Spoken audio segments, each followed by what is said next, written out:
Imagine the Roman Empire at its zenith, a sprawling superpower brimming with ambition, wealth, and political intrigue.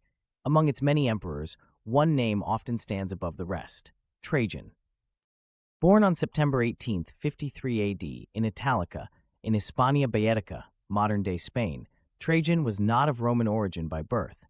He was the first emperor born outside of Italy, a fact that would later symbolize the expansive and inclusive reach of the Roman Empire. Coming from a prominent family of senatorial rank, Trajan was destined for greatness, though his early years hinted only at the possibility. As a young man, his talents became evident during his service in the military. This early exposure to the life of a soldier would shape not only his path to power, but also the empire he would lead. Trajan's rise to prominence began under Emperor Domitian, who assigned him command in various military roles.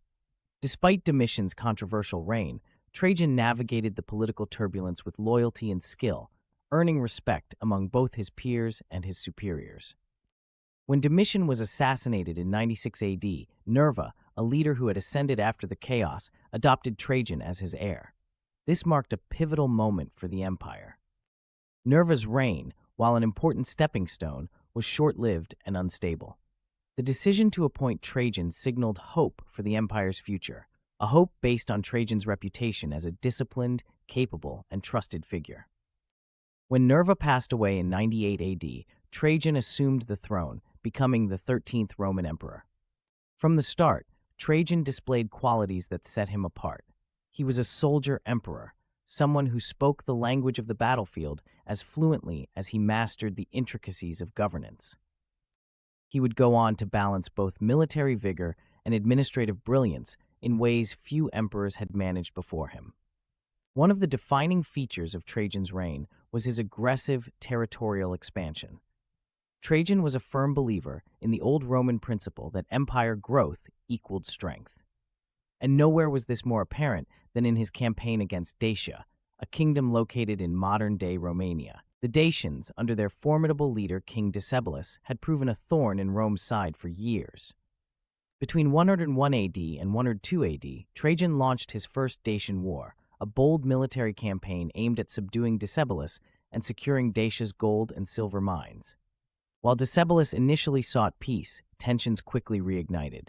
In 105 AD, Trajan returned, leading a second war that ultimately resulted in the conquest of Dacia. The victory was monumental. It not only showcased Trajan's military prowess, but also brought immense wealth into the empire's coffers, funding the empire's infrastructure and expansive public works projects. To commemorate this triumph, the Trajan Column was constructed in Rome, a spiral masterpiece narrating the Dacian Wars in intricate carved scenes. Today, this column remains one of the most iconic symbols of Trajan's legacy. But Trajan's ambitions were not limited to Europe. His gaze turned eastward toward the Parthian Empire, a rival whose strength had long challenged Roman dominance. In 113 AD, Trajan embarked on an ambitious campaign against the Parthians, driven by a desire to restore Roman prestige and extend its reach deeper into Asia. During the campaign, Trajan annexed key territories, including Armenia and Mesopotamia, stretching the Roman Empire further than it had ever gone before.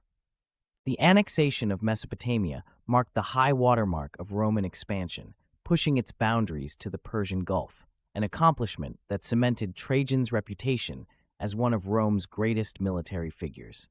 Yet, these victories did not come without challenges. The eastern provinces proved difficult to govern, and rebellions soon erupted in conquered territories. Though Trajan managed to suppress these uprisings, they foreshadowed how fragile such vast territorial acquisitions could be. These events underscored the delicate balance between ambition and practicality in governing an empire stretched to its limits. Beyond the battlefield, Trajan was a visionary administrator. His leadership extended to the very heart of Roman society, deeply affecting the lives of his citizens. Trajan championed extensive public works projects, investing heavily in infrastructure that would benefit the empire for generations. Roads, aqueducts, harbors, and public baths all bore the mark of his leadership.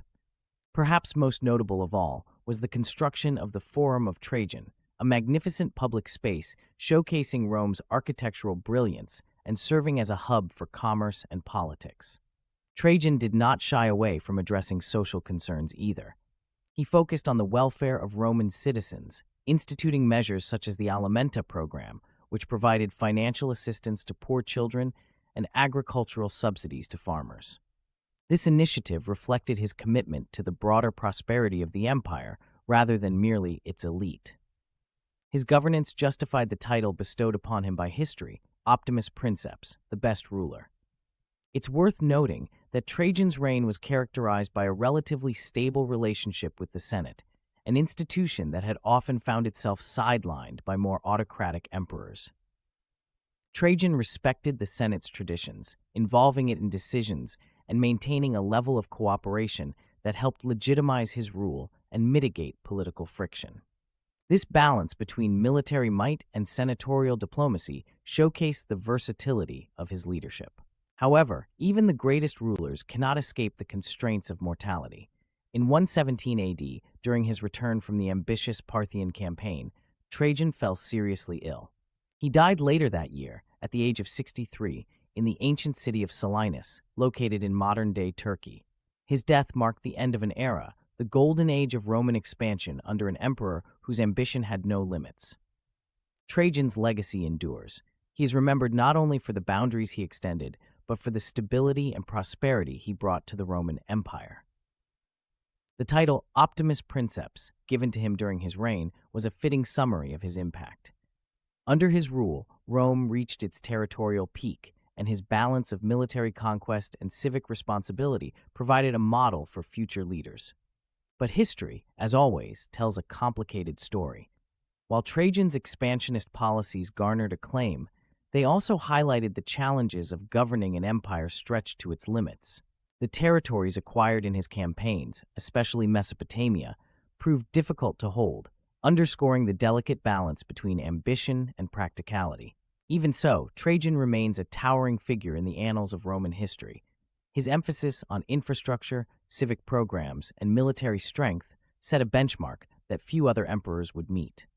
Today, his name is synonymous with the heights of Roman achievement, serving as a reminder of both the grandeur and complexity of empire building. As the narrator closes, imagine standing in the shadow of the Trajan column, gazing up at the scenes of triumph painstakingly carved in stone. Those spiraling images tell the story of an emperor who dared to dream and who made his dreams a reality. From humble beginnings in Hispania to the farthest reaches of Rome's borders, Trajan remains an enduring symbol of strength, resilience, and leadership. And so, the story of Trajan lives on in gilt-edged history books, in museums showcasing the remnants of his projects, and in the hearts of those who marvel at the ambition of a man who refused to stop pushing boundaries. The Roman Empire may have faded, but Trajan's legacy remains, a beacon of the heights humanity can achieve when vision meets determination. Don't forget to like, comment, and subscribe to our channel.